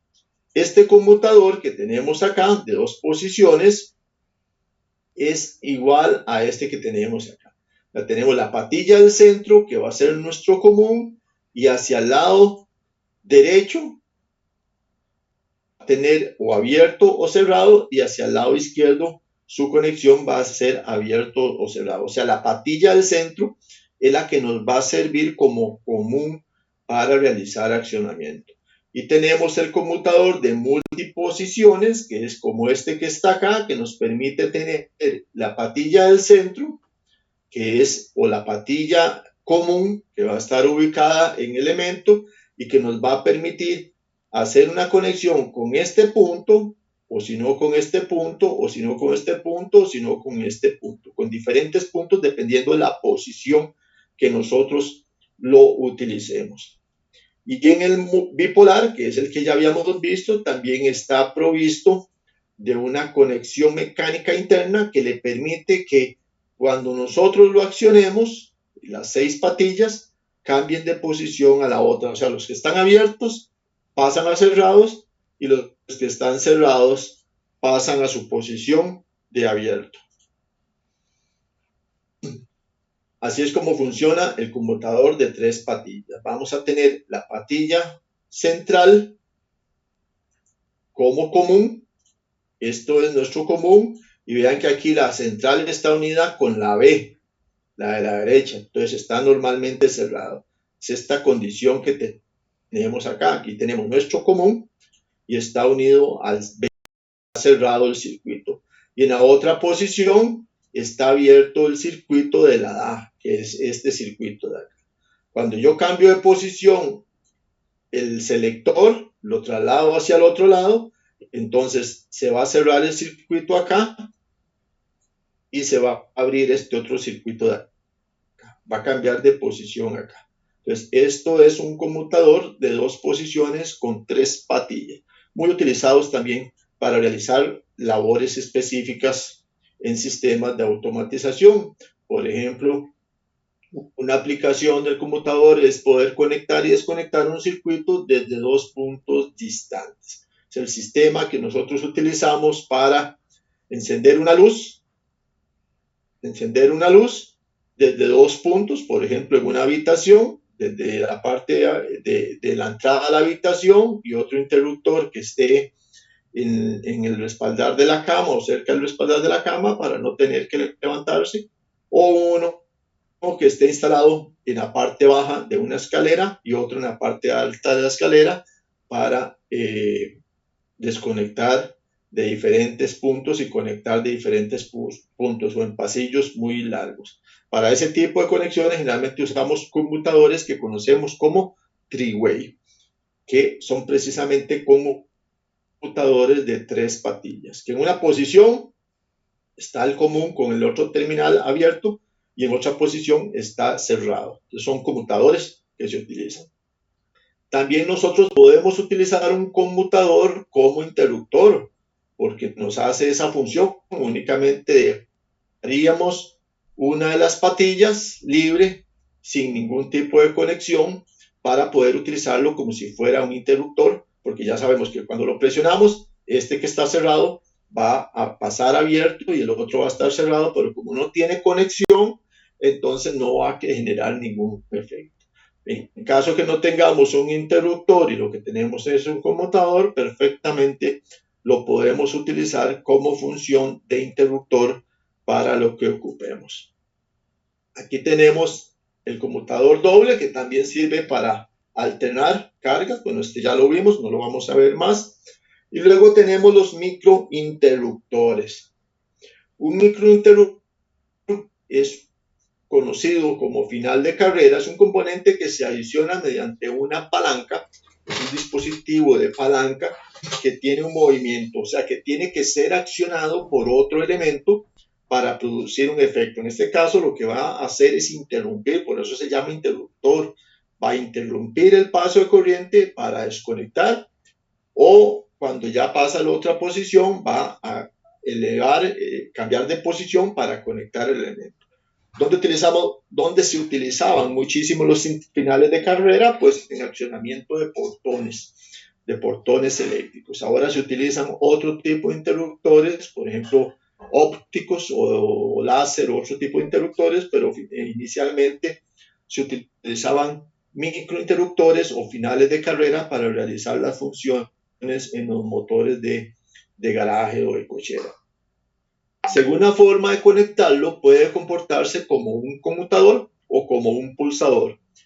Esto lo podemos seleccionar en la posición inicial como normalmente abierto o cerrado, o normalmente abierto o normalmente cerrado en nuestro sistema. Un momentito, jóvenes.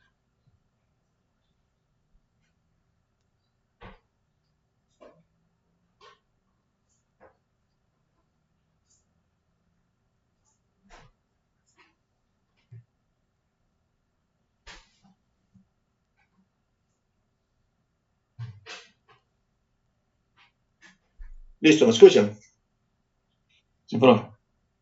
Ok, gracias. Los símbolos que nosotros utilizamos van a ser los mismos que los del conmutador y los pulsadores, pero siempre debemos indicar en el circuito que se va a tratar de finales de carrera, porque la simbología es la misma, pero entonces lo que hacemos es indicar que es un final de carrera. Para realizar los montajes más prácticos debemos de identificar las patillas del microinterruptor. La pata que está más cerca del apoyo de la palanca es el común. Esta patilla que está acá, voy a marcarla acá. Vamos a verlo aquí. Que está más cerca de la palanca, esta va a ser el común. Y los otros van a ser los terminales. Uno, el común con cualquiera de estos va a ser el normalmente cerrado y el común con cualquiera de los otros va a ser normalmente abierta. Entonces así es como se identifica. Va a ser la función como conmutador, va a ser la función también como pulsador, tanto normalmente abierto como normalmente cerrado. Entonces, se puede utilizar para diferentes funciones, pero tenemos que indicarlo porque vean que el símbolo que se está utilizando es el mismo que vimos anteriormente. El símbolo va a ser el mismo. Entonces, lo que tenemos que hacer es en el circuito decir que esto va a representar un final de carrera si lo que queremos utilizar es un final de carrera. En este caso, tenemos un circuito inversor de giro para un motor con una parada automática.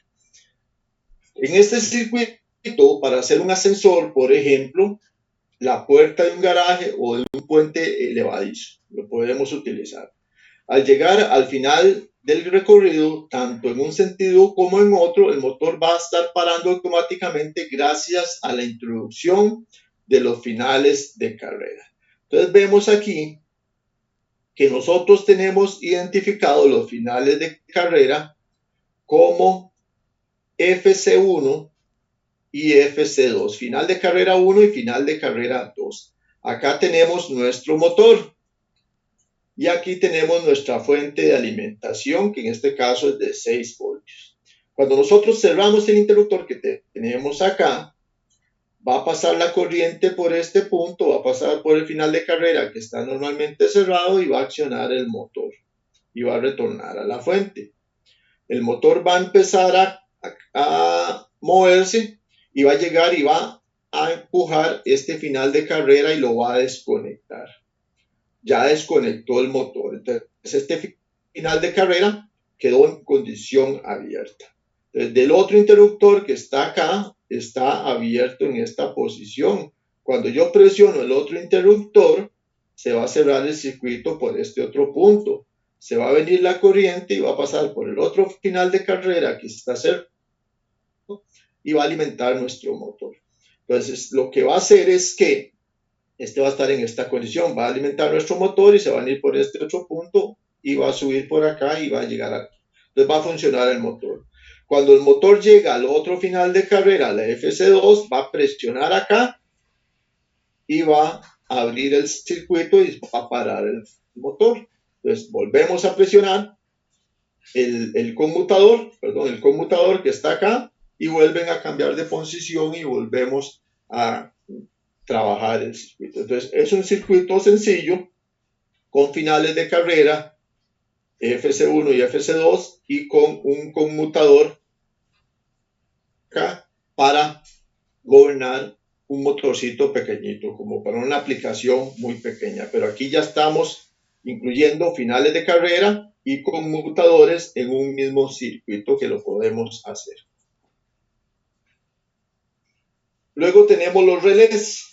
Los relés son interruptores automáticos que van a estar controlados por electricidad. O sea, los relés permiten abrir o cerrar circuitos eléctricos sin la intervención humana. Ya lo vimos, es una bobina la cual nosotros vamos a energizar y esa bobina por medio de un efecto electromagnético va a atraer una placa o un terminal metálico y va a cerrar o abrir un circuito.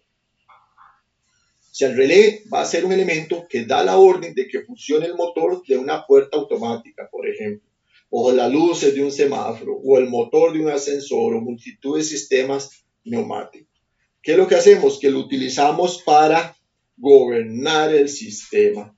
¿Cómo funciona? Cuando se hace pasar la a través de la bobina que genera ese electroimán, esto va a generar un campo magnético a su alrededor y va a traer esa armadura o esa terminal que con su movimiento hará que los contactos cambien de posición. De esta manera estamos actuando sobre un conmutador por medio de la corriente eléctrica o contacto físico.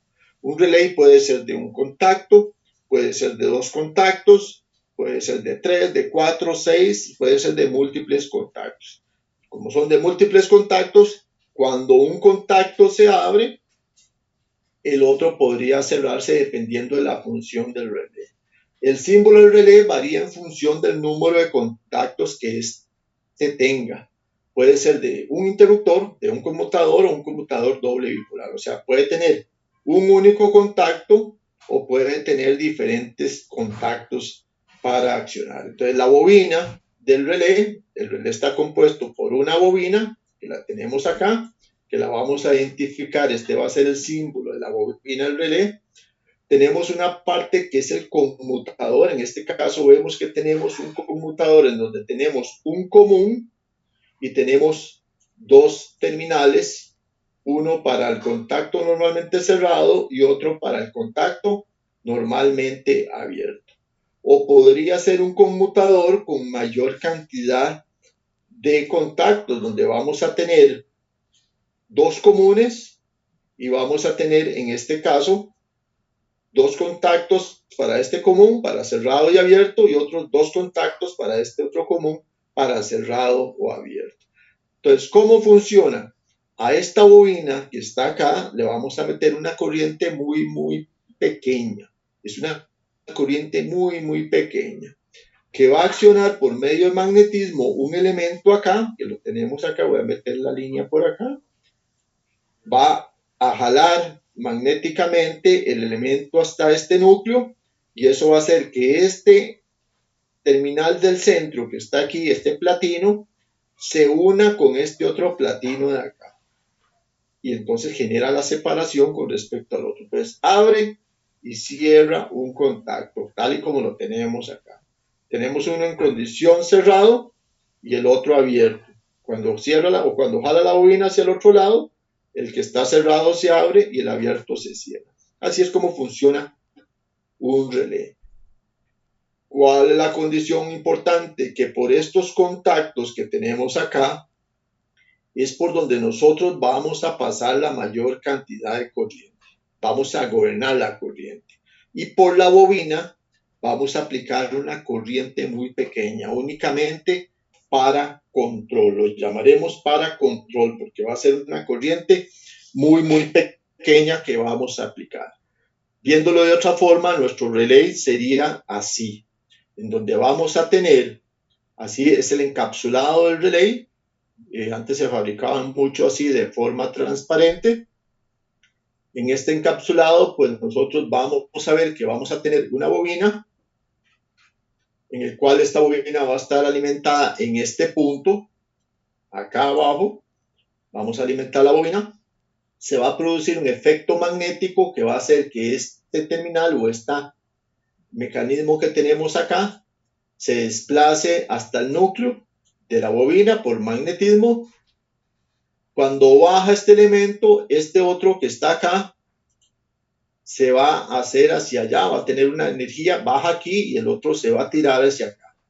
Entonces, este que está cerrado aquí se va a abrir y el otro que estaba abierto se va a cerrar y va a hacer la conexión. Entonces, nuestro común va a ser el del centro y el N cerrado es el de la izquierda y el N abierto sería el de acá. ¿Se entiende, jóvenes?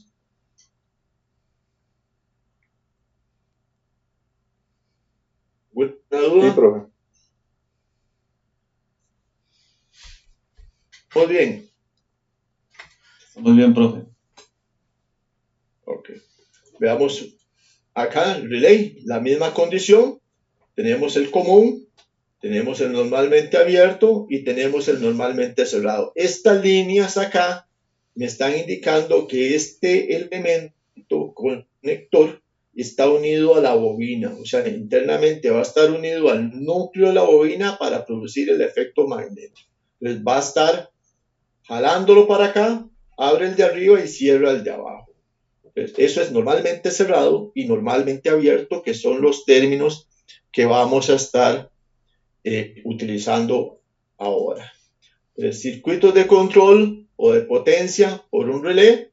Aquí tenemos la bobina, el interruptor. Cerramos el interruptor, se energiza la bobina con una corriente muy pequeña. Por medio del magnetismo se cierra este circuito porque este estaba en esta condición anteriormente. Se cerró el circuito y permitió energizar la bombilla que tenemos acá por medio de otra fuente de alimentación. Entonces vean que, por ejemplo, aquí la bobina la tenemos alimentado con 6 voltios y la fuente de alimentación para la bombilla es de 220 voltios. Podemos también utilizar diferentes fuentes de alimentación en un sistema con relé. ¿Dudas, comentarios? Ya se va a desconectar la plataforma. Nos vemos la próxima semana. Está bien, profe. Buenas noches. Hasta luego.